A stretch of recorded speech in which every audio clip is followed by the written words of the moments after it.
Business breakfast షోకి స్వాగతం. Global markets లో సెల్ ఆఫ్ మూడ్ కొనసాగుతుంది. లాస్ట్ ఫ్రైడే కూడా అమెరికన్ మార్కెట్స్ భారీ నష్టాలతో ముగిసాయి. డౌ జోన్స్ ఆల్మోస్ట్ 1.8% నష్టపోయింది. అండ్ గ్లోబల్ మార్కెట్స్ కు 2014లోనే వర్స్ట్ వీక్ గా చెప్పుకోవచ్చు గత వారాన్ని. సో జపాన్ తో సహా అన్ని మేజర్ ఏషియన్ మార్కెట్స్ లో నష్టాలు కనిపిస్తున్నాయి.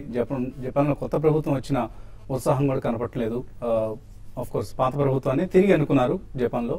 సో షింజో అబే తిరిగి జపాన్ ప్రధానిగా స్నాప్ పోల్స్ లో ఎన్నికైన సంగతి తెలుసు మనకి. అయినా కూడా జపనీస్ మార్కెట్స్ తో సహా వరల్డ్ మార్కెట్స్ అన్ని నష్టాల్లో ట్రేడ్ అవుతున్నాయి. అండ్ ఎస్టీఎక్స్ నిఫ్టీ సూచిస్తుంది ఒక వీక్ ఓపెనింగ్ ను సుమారుగా 40 పాయింట్ల నష్టంతో ట్రేడ్ అవుతుంది. లాస్ట్ వీక్ ఎండ్ లో చూసాం మనం. మార్కెట్ అవర్స్ తర్వాత అక్టోబర్ నెల ఐఐపీ నెంబర్స్ డిసప్పాయింట్ చేశాయి. 4.2% కాంట్రాక్ట్ అయింది, క్షీణించింది పారిశ్రామిక వృద్ధి రేటు. అలాగే నవంబర్ నెల CPI consumer price inflation data మాత్రం కొంత పాజిటివ్ రావడం చూసాం. 4.38% మాత్రమే నమోదైంది ఇన్ఫ్లేషన్ నెంబర్. సో అంతకుముందు ఇయర్ నవంబర్ నెల బేస్ ఎఫెక్ట్ దీనికి కొంత కారణంగా చెప్పుకోవచ్చు. 11.2% హైయెస్ట్ ఇన్ఫ్లేషన్ నెంబర్ నమోదైన సంవత్సరం 2013 నవంబర్. దాంతో పోలిస్తే ఈ ఇయర్ నవంబర్ లో కన్స్యూమర్ ప్రైస్ ఇన్ఫ్లేషన్ చాలా తక్కువగా రావడం చూసాం. ఇది కొంతవరకు ఊరట కలిగించే అంశం. అండ్ ఇవాళ నవంబర్ నెల డబ్ల్యూపీఐ డేటా కూడా, అంటే హోల్సేల్ ప్రైస్ ఇన్ఫ్లేషన్ డేటా కూడా రాబోతోంది. సుమారుగా 12 గంటల ప్రాంతంలో, మధ్యాహ్నం 12 గంటల ప్రాంతంలో ఈ అంకె కూడా వచ్చే అవకాశం ఉంది. ఇది కూడా ఎంకరేజింగ్ గానే ఉండొచ్చు అన్న అంచనా మార్కెట్స్ లో ఉంది. సో సెల్ ఆఫ్ గమనిస్తున్న ఈక్విటీ మార్కెట్స్ లో మనం రిలయన్స్ ఇండస్ట్రీస్ పరిస్థితి గమనిస్తే వర్స్ట్ 5-day లాస్ 8% తగ్గింది. అండ్ లాస్ట్ 3 years ఎన్నడూ లేనంతగా లాస్ట్ వీక్ 8% నష్టపోయింది. డెలివరీ బేస్డ్ సెల్లింగ్ ఒక రిలయన్స్ ఇండస్ట్రీసే కాదు, ఓఎన్జీసీ, కెయిన్ ఇండియా, గెయిల్ ఇటువంటి స్టాక్స్ అన్నింటిలోనూ, ప్రత్యేకంగా ఆయిల్ అండ్ గ్యాస్ సెక్టర్ సంబంధించిన అన్ని స్టాక్స్ లో డెలివరీ బేస్డ్ సెల్లింగ్ ఉధృతంగా ఉంది. ఇవాళ గమనించాల్సిన stock TCS. So TCS last Friday analyst meet నిర్వహించింది. ఇందులో Q3కి సంబంధించి కొంత నిరుత్సాహకరంగా ఉంటుంది నెంబర్స్ అన్న అంచనాను టీసీఎస్ ఇవ్వడం జరిగింది. అలాగే అనలిస్ట్ బ్రోకింగ్ సంస్థలు కూడా చెప్తున్నాయి క్రాస్ కరెన్సీ ఇంపాక్ట్ వల్ల మార్జిన్స్ కొంత క్షీణించే అవకాశం ఉంది రాబోయే క్వార్టర్స్ లోని. సో ఇదంతా కూడా టీసీఎస్ లో కొంత కరెక్షన్ కి అవకాశం ఇచ్చే విధంగా కనిపిస్తుంది.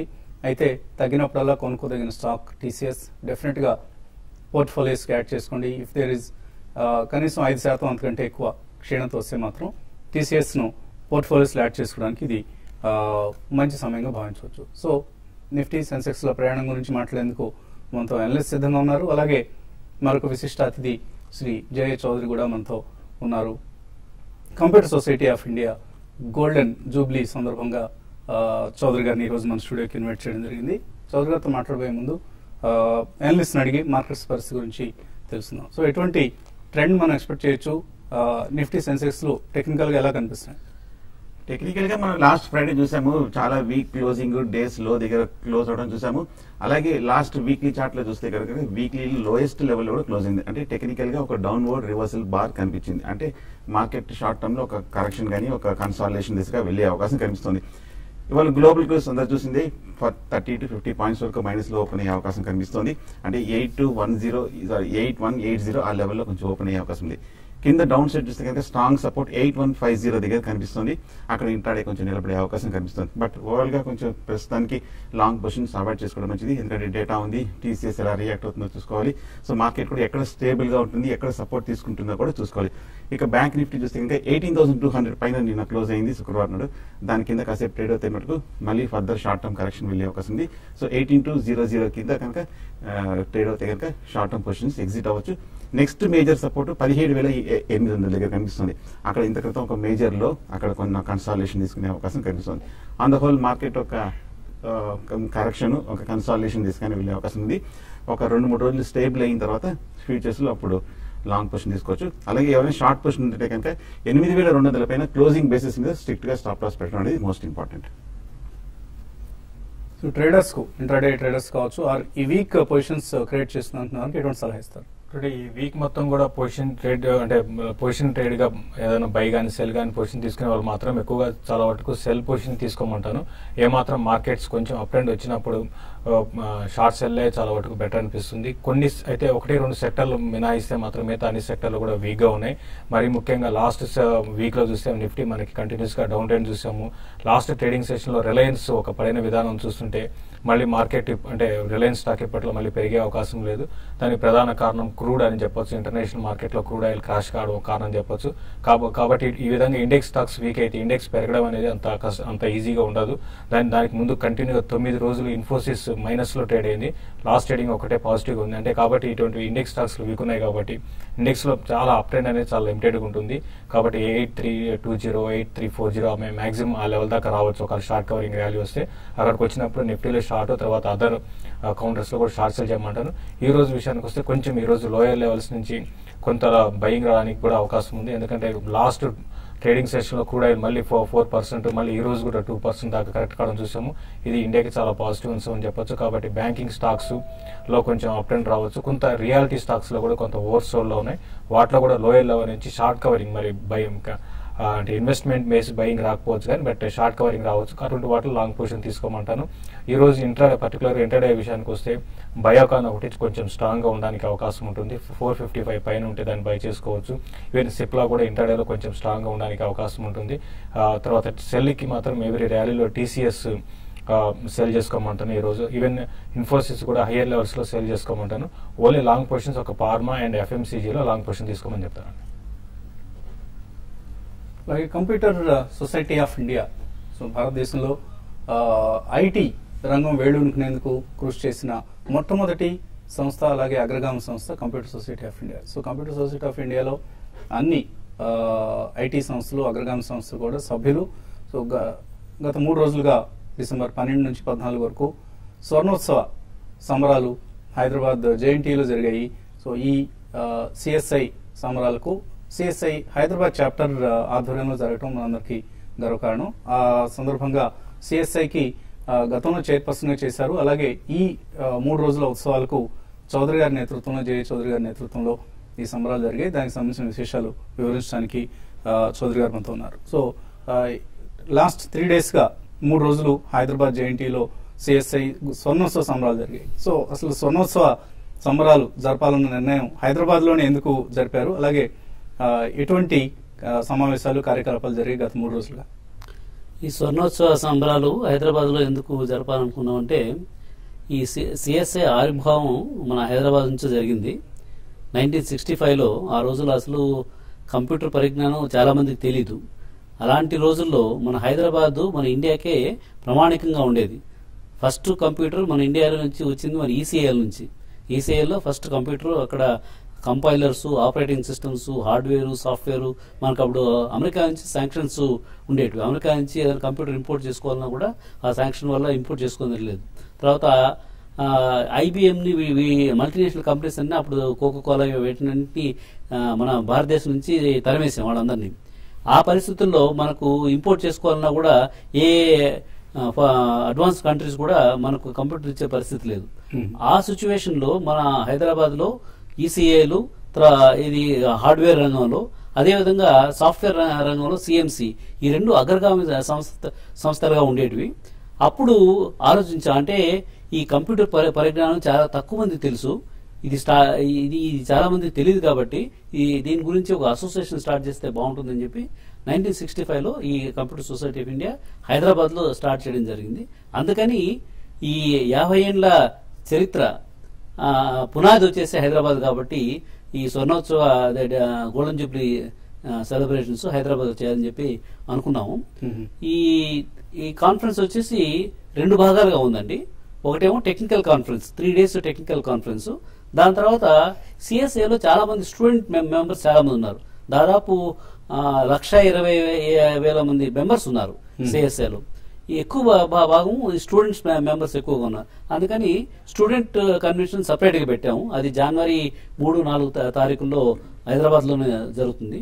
ఈ టెక్నికల్ కాన్ఫరెన్స్ లో ఏంటంటే ఈ ఐసిటి ఎమర్జింగ్ టెక్నాలజీస్ ఏ విధంగా వస్తున్నాయి, ఈ technologies for example cloud computing కానీ, మొబైల్ కంప్యూటింగ్ కానీ, సోషల్ అనలిటిక్స్ కానీ, ఇవన్నీ ఏ విధంగా వస్తాయి, ఇవి మనకు మంచి జరుగుతాయా, చెడు జరుగుతుందా, దీనివల్ల ఉద్యోగ అవకాశాలు ఉంటుందా, ఇన్వెస్ట్మెంట్స్ వస్తాయా, దీని గురించి ఈ ప్యానల్ డిస్కషన్ లో జరిగింది. ముఖ్యంగా ఇందులో వచ్చిన సారాంశం ఏంటంటే ఈ డిజిటల్ ఇండియా ప్రోగ్రామ్ అని చెప్పి మన నరేంద్ర మోడీ గారు చేస్తున్నారు. మా ప్యానలిస్ట్ ఏమన్నారంటే డిజిటల్ ఇండియా ఇంప్లిమెంట్ చేసేదానికి ముందు డిజిటల్ లిటరసీ పెరగాల.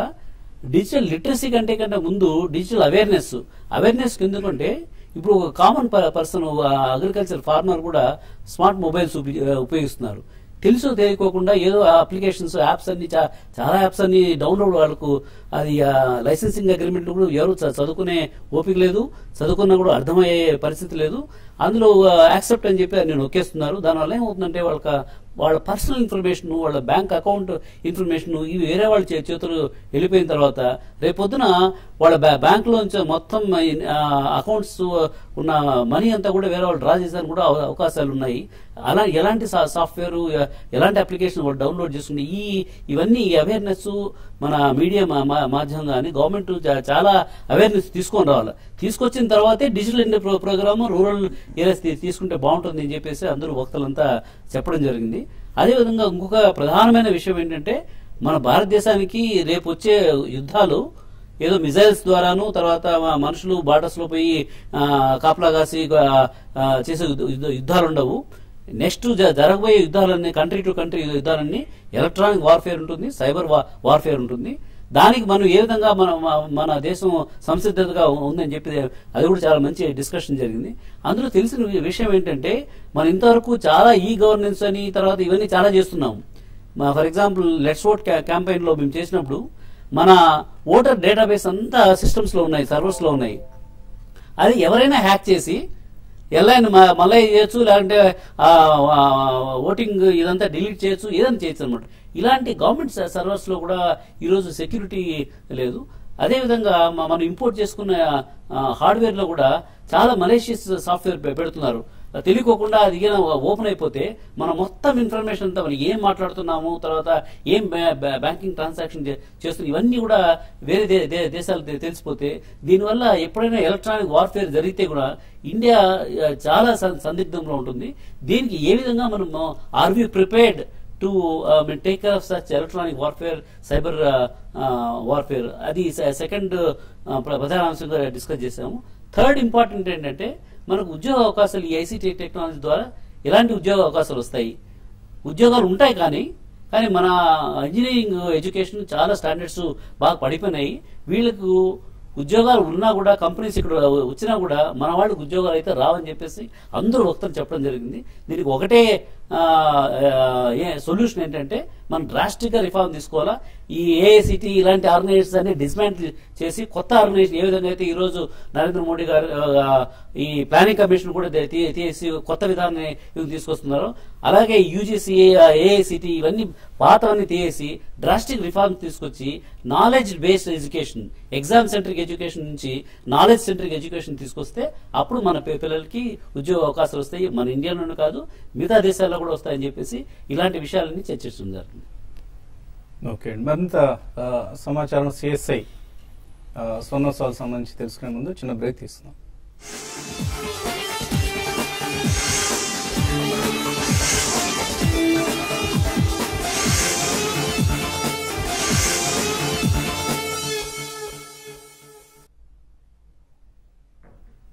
బ్రేక్ఫాస్ట్ షోకి తిరిగి స్వాగతం.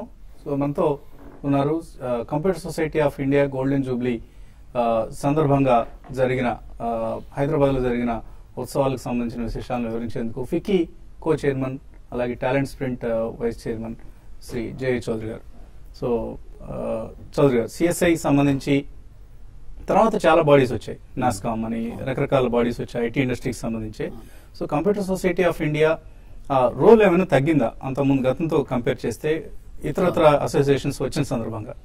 అంటే మొదట్లో కంప్యూటర్ సొసైటీ ఆఫ్ ఇండియా పెట్టినప్పుడు ఈ ఐటీ పాలసీస్, హార్డ్వేర్ పాలసీ కానీ తర్వాత సాఫ్ట్వేర్ పాలసీ కానీ గవర్నమెంట్ ఆఫ్ ఇండియా లెవెల్లో యాన్యువల్ కన్వెన్షన్ లో డిపార్ట్మెంట్ ఆఫ్ ఎలక్ట్రానిక్స్ శేషగిరి ఉండేవారు. వారు వచ్చి బడ్జెట్ లో ఏ విధంగా అయితే మనం పాలసీస్, కంట్రీ పాలసీస్ ఈరోజు ఇస్తున్నామో ఆ విధంగా సిఎస్ఐ యాన్యువల్ కన్వెన్షన్స్ లో న్యూ పాలసీస్, ఇంపోర్ట్ పాలసీ ఏంటి, ఇంపోర్ట్ డ్యూటీస్ ఎట్లా వస్తున్నాయి, తర్వాత సాఫ్ట్వేర్ పాలసీ ఏ విధంగా ఉంటుందని చెప్పేసి అప్పుడు ఎందుకంటే నాస్కామ్ ఇలాంటి ఇండస్ట్రీ బాడీస్ లేవు.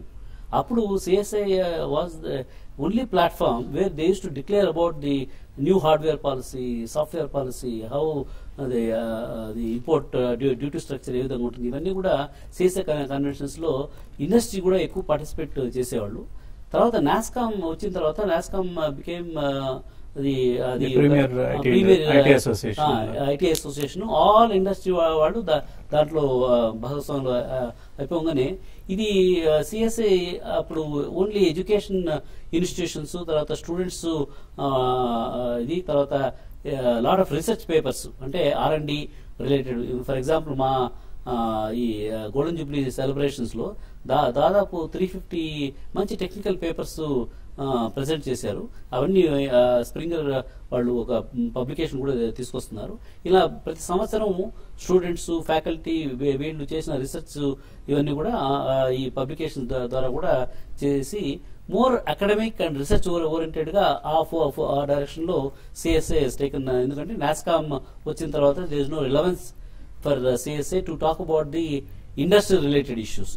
కానీ ఈసారి ఈ కాన్ఫరెన్స్ లో ఏం చేసామంటే ప్రప్రథంగా మళ్ళా ఇండస్ట్రీ వాళ్ళని కూడా బాగా ఇన్వాల్వ్ చేసాము. For example HYSEA, Hyderabad software export association president, తర్వాత lot of IT members companies కూడా ఇందులో బాగా పార్టిసిపేట్ చేశారు.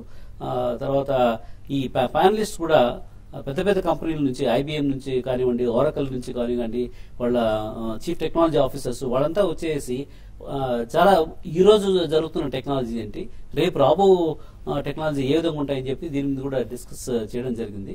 ఇప్పటి నుంచి అంటే ఈ ఇండస్ట్రీకి, ఈ యూనివర్సిటీస్, అకాడమిక్ ఇన్స్టిట్యూషన్స్ కి ఇది ఒక బ్రిడ్జ్ లాగా తయారు చేద్దామని చెప్పేసి అనుకుంటున్నాం. అలాగే మళ్ళీ మార్కెట్స్ విషయానికి వస్తే మార్కెట్స్ కొంచెం వీక్ గా కనిపిస్తున్నాయి. SGX నిఫ్టీ 40 పాయింట్ల నష్టంతో కనిపిస్తుంది. సో ఇది బయింగ్ కి ఎంతవరకు అనుకూలం ఈ సమయం? అంటే మార్కెట్స్ వీక్ గా ఉంటాయని అందరూ అనుకుంటున్నప్పుడు సడన్ గా ఒకసారిగా మార్కెట్స్ పెరుగుతుంటాయి. అంటే ఒకటండి, బయింగ్ కి అంటే ఇన్వెస్ట్మెంట్ బేస్డ్ బయింగ్ కి అయితే డెఫినెట్ గా అనుకూలమే చెప్పాలి. ఎందుకంటే మనం గతంలో చెప్పాము ట్రేడింగ్ బౌన్స్ బ్యాక్ వచ్చే అవకాశం ఎంతవరకు కనిపిస్తుంది? ట్రేడింగ్ బౌన్స్ బ్యాక్ అంటే ఈ రోజు వరకు రాకపోవచ్చు అండి. మళ్ళీ రేపటి నుంచి మన మార్కెట్ లో కొంత, ఎందుకంటే ఎక్స్పైరీ కూడా ఇంకొక 9 సెషన్స్ మాత్రం నెక్స్ట్ వీక్ లో ఎక్స్పైరీ ఉంది. కాబట్టి రేపటి సెషన్ లో కొంచెం యూఎస్ మార్కెట్ లో కొంచెం డౌన్ సైడ్ ఆగిపోయి అక్కడ నుంచి కొంచెం అప్ ట్రెండ్ కానీ స్టార్ట్ అయితే రేపు, ఎందుకంటే హెవీ షార్ట్స్ కూడా మార్కెట్ లో లాస్ట్ 2-3 ట్రేడింగ్ సెషన్ లో బిల్డ్ కావడం చూసాము. ఇంట్రెస్టింగ్ ఏంటంటే లాస్ట్ ట్రేడింగ్ సెషన్ లో నిఫ్టీకి ఇంకా అడిషనల్ గా ఓపెన్ ఇంట్రెస్ట్ మనకి తగ్గి లాంగ్ సైడ్ ఓపెన్ ఇంట్రెస్ట్ పెరిగింది. కాబట్టి కొంచెం బయింగ్ ఇంట్రెస్ట్ అనేది నిఫ్టీ ఫ్యూచర్స్ లో రావడం చూసాము. కాబట్టి దీని దృష్టిలో పెట్టుకుంటే రేపటికి కొంచెం మార్కెట్ లో షార్ట్ కవరింగ్ రావచ్చు. అయితే షార్ట్ కవరింగ్ లీడ్ చేసేది మరీ ముఖ్యంగా బ్యాంక్ నిఫ్టీ అని చెప్పొచ్చు. కాబట్టి బ్యాంక్ నిఫ్టీ ఈ రోజు లోయర్ లెవెల్స్ లో ఉన్నప్పుడు పొజిషనల్ ట్రేడర్స్ మాత్రం లాంగ్ పొజిషన్ తీసుకోమంటాను. ఇంతకుముందు నేను చెప్పినట్టుగా బ్యాంక్ అండ్ ఫార్మా స్టాక్స్ మాత్రమే కొంచెం పాజిటివ్ గా ఉన్నాయి, మిగతా అన్ని సెక్టార్లు కూడా వీక్ ఉన్నాయి. కాబట్టి వీటిలో లాంగ్ పొజిషన్ తీసుకొని డెడ్ క్యాప్ బౌన్స్ వచ్చినప్పుడు మళ్ళీ ఒక 1 or 2 days వెయిట్ చేసి ఒక 2 to 3% ప్రాఫిట్ లో ఎగ్జిట్ కమని చెప్తానండి. సో ఎక్స్పైరీ సమయానికి తిరిగి 8500-8600 లాంటి లెవెల్స్ వచ్చే ఛాన్స్ ఏమైనా కనిపిస్తుంది మీకు? అంత స్ట్రాంగ్ రీబౌండ్ ఇమీడియట్ గా ఈ మంత్ రాకపోవచ్చండి. పైగా వీక్ చాలా హాలిడేస్ కూడా ఉన్నాయి. కానీ ఇంటర్నేషనల్ మార్కెట్స్ కూడా కొంచెం వాళ్ళు పెద్ద ఫండ్ మేనేజ్ కూడా బ్రేక్ తీసుకునే అవకాశం ఉంది. కాబట్టి ఇప్పుడు కొంచెం సెల్లింగ్ మూడ్ లో ఉన్నారు. కాబట్టి ఈ సెల్లింగ్ కొన్నాళ్ళు కొనసాగే అవకాశం కనిపిస్తుంది. అట్లీస్ట్ కన్సాలిడేషన్ కూడా. నా ఉద్దేశం న్యూ ఇయర్ ఓపెన్ అయిన తర్వాత ఫ్రెష్ గా ఫస్ట్ వీక్ లో కొంచెం మార్కెట్ స్టెబిలైజ్ అయిన తర్వాత అప్పటి నుంచి మళ్ళీ మార్కెట్ పుంజుకునే అవకాశం కనిపిస్తుంది. సో అండర్లైన్ ట్రెండ్ ఇంకా బులిష్ గానే ఉంది. మనం ఎప్పటి నుంచో ఎదురు చూసిన కరెక్షన్ ఇప్పుడు వచ్చింది. కాబట్టి పైగా ఈ ర్యాలీ చూస్తే కనుక దాంట్లో 50% కరెక్ట్ గా కరెక్షన్ టార్గెట్ లెవెల్ 8150. నా ఉద్దేశం అక్కడ కానీ లేదంటే కనుక next maximum worst come situation లో 8000 వరకు వచ్చి అక్కడ కన్సాలిడేషన్ అవకాశం ఉంది. ఇంకొక ఫైట్ అరౌండ్ 10% మాక్సిమం ఒక డిప్ థ్రెట్ ఉంది. కాబట్టి కొంచెం వెయిట్ చేసి డెఫినెట్ గా బ్యాంకింగ్ స్టాక్స్ లో కానీ లేదంటే కనుక ఫార్మాలో కానీ అలాగే FMCG కూడా కొంచెం తీసుకోవచ్చు. కానీ కొంచెం సిచ్యువేషన్ క్లారిటీ వచ్చిన తర్వాత ఎంటర్ అవ్వచ్చు. చౌదరి గారు చివరిగా చెప్పండి, ఐటీ కెరీర్ గా ఎక్కువ మంది స్టూడెంట్స్ ఏదో కాలేజీలో చేరి ముందు ఒక ఇంజనీరింగ్ పట్టా సంపాదించేద్దాం, తర్వాత ఉద్యోగం ఏదో ఒకటి రాకపోతుందా అన్న ఉద్దేశంలో ఎక్కువ మంది స్టూడెంట్స్ కనిపిస్తున్నారు. అలాగే మన కాలేజెస్ కూడా నాణ్యమైన ఐటీ విద్యను అందించేందుకు ఎటువంటి చర్యలు తీసుకోవట్లేదు. ఏదో నామకే వస్తేగా కాలేజెస్ నడపడం, చాలా పూర్ క్వాలిటీ ఆఫ్ మేనేజ్మెంట్స్ ఈ కాలేజెస్ నిర్వహిస్తున్న సందర్భాలు కూడా మనకు కనిపిస్తున్నాయి. సో ఎటువంటి సలహా ఇస్తారు కెరీర్ ఆస్పిరెంట్స్ కి? ఇప్పుడు మన కాలేజెస్ ఎట్లా తయారైపోయాయండి, డిగ్రీ ప్రింట్ చేసి ఒక డిగ్రీ ప్రింటింగ్ మ్యానుఫ్యాక్చరింగ్ యూనిట్ లాగా తయారైపోయినాయి. దానివల్ల ఏమవుతుందంటే రాబో రోజుల్లో గార్టనర్ కూడా ఏం ప్రిడిక్ట్ చేశారంటే by 2025 70 to 80% of the jobs will be virtualised అన్నాడు. అంటే వర్చువలైజ్డ్ అంటే జనాలు మన ఇక్కడ హైటెక్ సిటీకి వెళ్ళి సైబర్ టవర్లోనో కూర్చొని పనిచేయాల అవసరం లేదు. ఇంట్లో నుంచి నీకు కెపాసిటీ ఉంటే వాళ్ళు మొత్తం పెద్ద పెద్ద కంపెనీస్ ఆల్రెడీ స్టార్ట్ చేసేసాయి. వాళ్ళు అప్లికేషన్స్ ఇంటర్నెట్లో డౌన్లోడ్ చేసుకొని నీ కెపాసిటీ ఉంటే అప్పటికప్పుడు వాళ్ళు టెస్టులు పెడతారు. ఆ టెస్ట్లో పాస్ అయితే నీకు 10th క్లాస్ క్వాలిఫికేషన్ ఉందా, ఇంటర్మీడియట్ క్వాలిఫికేషన్ ఉందా, లేకుంటే పిహెచ్డీ ఉందా, డజంట్ మ్యాటర్ అనమాట. అది నువ్వు చేసి అప్లోడ్ చేస్తే దాని ప్రకారం వాళ్ళు కంటిన్యూస్ గా జాబ్స్ ఆల్రెడీ ఇస్తున్నాయి. వర్క్ ఫ్రమ్ హోమ్ కాన్సెప్ట్స్ పెరుగుతున్నాయి. అదొకటి. తర్వాత కొన్ని కంపెనీస్, న్యూ కంపెనీస్, ఇప్పుడు ఓడెస్క్, ఈలాను, గ్లోబల్ కంపెనీస్. ఇప్పుడు ఢాకా యూనివర్సిటీలో నేను మన బంగ్లాదేశ్ వెళ్ళినప్పుడు అక్కడ ఇన్ఫోసిస్ లేదు, టీసీఎస్ లేదు, ఈ కంపెనీస్ ఏం లేవు. అయినా కూడా ఆ యూనివర్సిటీ స్టూడెంట్స్ అందరూ కూడా they are earning dollar income. బాబు ఎట్లా సంపాదించుకుంటున్నారంటే సార్ ఈ ఈలాను, ఓడెస్క్ వాళ్ళ నుంచి జాబ్స్ డౌన్లోడ్ చేసుకుంటాము, మీ ఇంట్లో కూర్చొని మేము we are able to work from home and earn that this thing. దానివల్ల ఏమవుతుందంటే రాబో కాలాల్లో నీకు క్వాలిఫికేషన్ 80% వచ్చిందా, 90% వచ్చిందా, అది ఎవరు చూడరు. నీకు ఆ పని చేసేదానికి అవుతుందా కాదా, సో అతనికి స్కిల్ ఉందా లేదా అనేది, స్కిల్ ఉందా లేదా, ఆ ఎక్స్పీరియన్షియల్ లెర్నింగ్ లేకపోతే మటుకు మన వాళ్ళకి నేను ఇంజనీరింగ్ ఇలాంటి ఎంటెక్ చేశానా, పిహెచ్డి చేసినానా, అవన్నీ ఏ విధంగా అయితే ఏకలవ్యుడు ఓ గురువు దగ్గర పోకుండా కూడా అర్జున్ కంటే మించిన విలుకాడు అయిపోయాడు. ఆ ఏకలవ్య కంటే ఎడ్యుకేషన్ సిస్టంలో ఎక్స్పీరియన్షియల్ బాగా చేసుకుంటే వాళ్ళకు ఉద్యోగాలు, వాళ్లకు మనీ అర్నింగ్ ఉంటుంది. కానీ నువ్వు జస్ట్ బికాజ్ నీకేదో డిగ్రీ ఉందని చెప్పి నీకు ఇంత % మార్క్స్, నేను ఐఐటి నుంచి వచ్చాను, నేను ఇంకో దాని నుంచి వచ్చానంటే వాళ్ళకి అది చూసి ఉద్యోగాలు రావు. సో ఇటువంటి పరిస్థితుల్లో experiential learning, knowledge centric learning మన వాళ్ళకి నేర్పిస్తే తప్ప మన వాళ్ళకి రాబో రోజుల్లో ఉద్యోగాలు ఉండవండి. థ్యాంక్ యూ చౌదరి గారు. సో ఐటీ కావచ్చు, ఇతరత్ర any engineering education quality of education standards చాలా తగ్గుతూ ఉన్న సందర్భంలో క్వాలిటీ పెరగాలి అన్న అభిప్రాయాన్ని ఇండస్ట్రీ నిపుణులు వ్యక్తం చేస్తున్నారు. So Computer society of India 50 సంవత్సరాల ఉత్సవాలను హైదరాబాద్ నిర్వహించిన సందర్భంగా కూడా నిపుణులు అందరూ అభిప్రాయపడుతున్న అభిప్రాయం ఇదే. సో ఇది ఇవాల్టి బిజినెస్ బ్రేక్ఫాస్ట్ షో. మధ్యాహ్నం అవుతున్నారు. మళ్ళీ స్మార్ట్ ఇండస్ట్రీలో కలుద్దాం.